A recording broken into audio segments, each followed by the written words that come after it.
Hello Cancer, Sun, Moon, Rising, and Venus signs. Kamusta kayo? Sana po nasa mabuti kayong kalagayan. Welcome back po sa Star Tarot. At kung bago kayo rito, welcome din po kayo. Please subscribe, like, share my videos, and leave me a comment po kung nakaresonate kayo. Okay? So, Cancer, get a healthcare change. Okay? So, maaari na kailangan mo magbago ngayon ng the way you take care of yourself. Baka kailangan mo ngayon na baguhin ang ang approach, sa pagsa-self-care, yung gano'n. Or kung nagpapagamot kayo, nagpapa-check-up kayo, maybe this is the time na i-consider din ninyo siguro na magkuha ng ibang ng second opinion, mga ganyan, 'di ba? We have be true to you.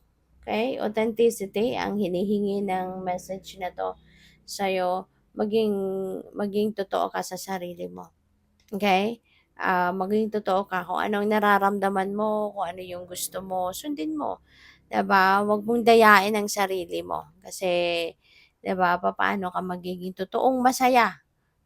Kung nagpe-pretend ka lang na masaya kahit hindi ka naman masaya. 'Di ba? So, feel your feelings, be true to your emotions, be true to yourself para mas tuluyan mong ma-enjoy, 'di ba, yung life.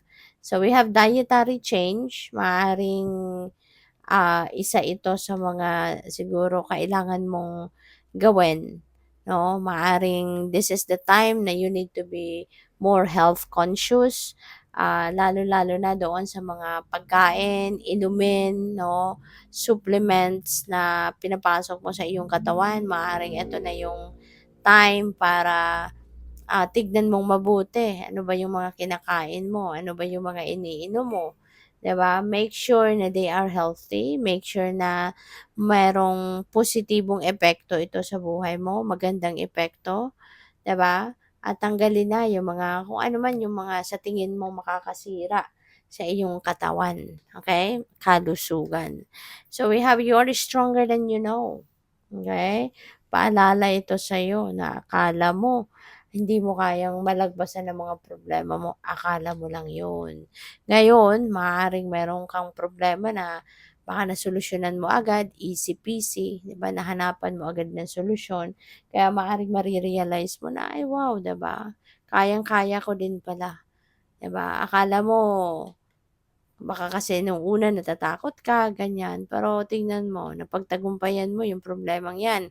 Kaya ngayon mas mas mataas na yung believe mo sa sarili mo sa ngayon. So, which is good. Kasi kumbaga somehow meron kang napatunayan, 'no, sa sarili mo. So, by the way, maraming salamat for subscribing to my channel. And if you haven't subscribed yet, subscribe na kayo. And also, maraming salamat din for not skipping the ads. Malaking bagay po yun sa akin. And also, please click the join button sa baba ng video kung gusto po ninyo na mag-join kayo sa membership.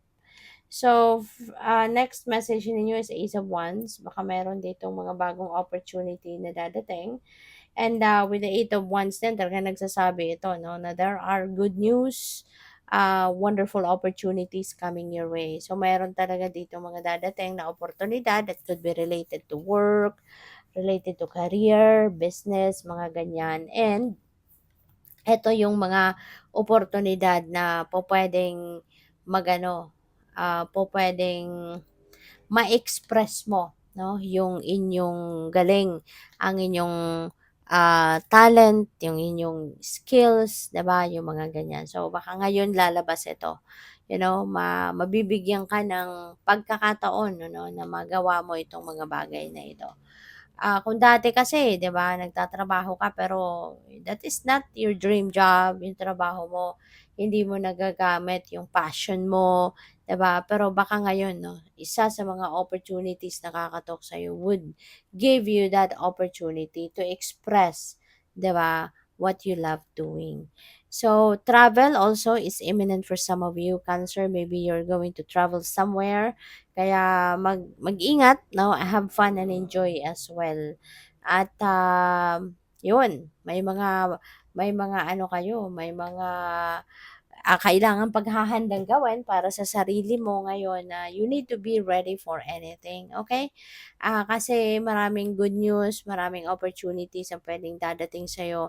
So, you just need to be ready kasi fast-moving energy ito, eh. So, pupuwedeng merong mabilisang oportunidad na kakatok sa'yo, kaya you need to be ready as well to react right away, 'di ba? Kasi maaaring 'yun ang ire-require sa'yo ng opportunity na 'to. So, you need to be ready.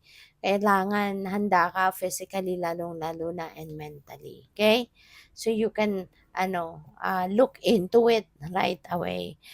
Queen of Swords, ayan, so parang connected dito siya sa be true to you.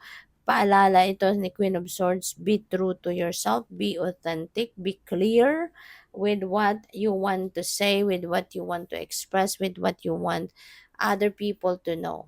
Okay? So, communication-wise, kailangan, Cancer, baguhin mo na yung ganap mo sa buhay na kung dati mahiyain ka, nahihiya ka, kaya sinusugarcoat mo yung sinasabi mo so that other people will agree to you, 'di ba? Hindi kailangan na i-sugarcoat mo yung mga ganyan. Ang kailangan lang maging totoo ka sa sarili mo, ang kailangan lang maging authentic ka, 'di ba, sa kung ano ang gusto mo, sa kung ano yung gusto mong sabihin, gusto mong ipaalam sa kanila, kung ano yung, desisyon na gagawin mo, okay? So, kailangan transparent. So we have the world. Wow. So this is time for achievements and accomplishments. So meron ditong mga achievements and accomplishments kayo na gagawin, no? O I mean na makakamit sa ngayon. So this is the time wherein you are going to succeed, no? Sa mga ginagawa mo, projects mo, mga personal affairs mo. Siguro mga matagal mo nang ginagawa yan, pero ngayon, mapagtatagumpayan mo na siya. At yeah, this is a time for completion, achievement, success. Kaya you deserve, 'di ba, to celebrate that. You deserve to be happy. Kasi syempre, pinagtrabahuan mo yan. Pupuwede rin 'no, na sa relationship merong leveling up dito ng relationship, 'di ba? Baka matagal na kayong may nakikita kong 17 ano.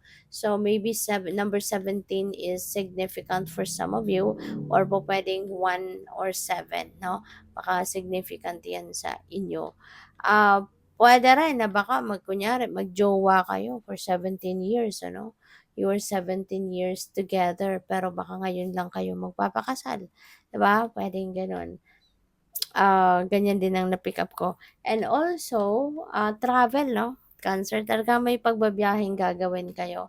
Maybe you are traveling by air 'no, sa ngayon. Kaya, ingat po kayo, okay? So, good luck. Thank you for watching. Love and light. Namaste.